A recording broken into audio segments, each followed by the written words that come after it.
জামাত শিবির যেভাবে আমাদের উপর হামলা করছে এর প্রতিবাদ স্বরূপ আমরা এখন এবং 2 নম্বর ওয়ার্ডে আমাদের এক বিএনপি কর্মীকে আঘাত করছে এই সৈন্য সরকার এই জামাত শিবিরের বিরুদ্ধে আমরা অ্যাকশন নিতে বাধ্য হব। তার মানে আজকে নির্বাচন ক্যাম্পেইন খেলে কি এই ঘটনা হয়েছে? উনি যখন জামাত শিবির সন্ত্রাসীরা আমাদের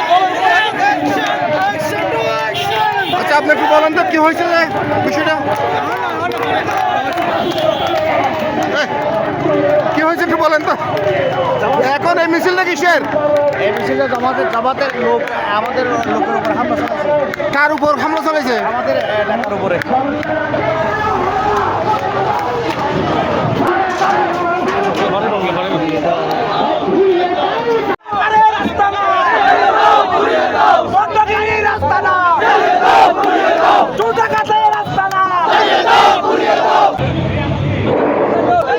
প্রিয় দেশবাসী, আজকের এই প্রতিবাদ সভার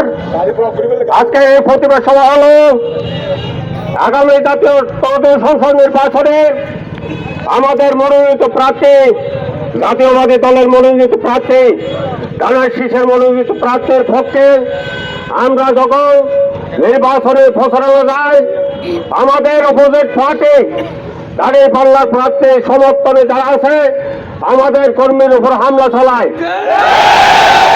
তারও প্রতিবাদে আজকের এই প্রতিবাদ সমাবেশ আমরা আরবান ইউনিয়ন বিএনপি তথা অঙ্গ সংগঠনের পক্ষ থেকে পরিষ্কার করে চালিয়ে দিতে চাই, এই শান্ত আরবানকে অশান্ত করার জন্য কেউ যদি চেষ্টা চালায় তার দাঁত ভাঙা জবাব বাংলাদেশ।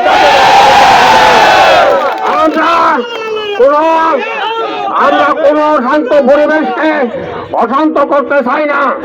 আমাদের নেতা সালাউদ্দিন আহমদের নির্দেশ, এই দেশে গণতান্ত্রিক পরিবেশ বজায় রাখার জন্য আমাদের নেতা বারংবার আমাদেরকে নির্দেশ দিচ্ছে।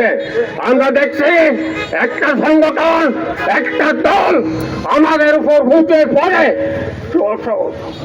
লেগেছে এবং ঝগড়া বিবাদ করার জন্য তারা উৎপেতে আছে। কাজে আমরা বাংলাদেশ জাতীয়তাবাদী দল আরবান ইউনিয়ন শাখার পক্ষ থেকে আমরা তীব্র নিন্দা জানাই এবং প্রতিবাদ জানাই। আগামী দিনে যদি এ ধরনের কোনো ন্যাক্কারজনক কথা হয় এর পরিণাম ভালো হবে না।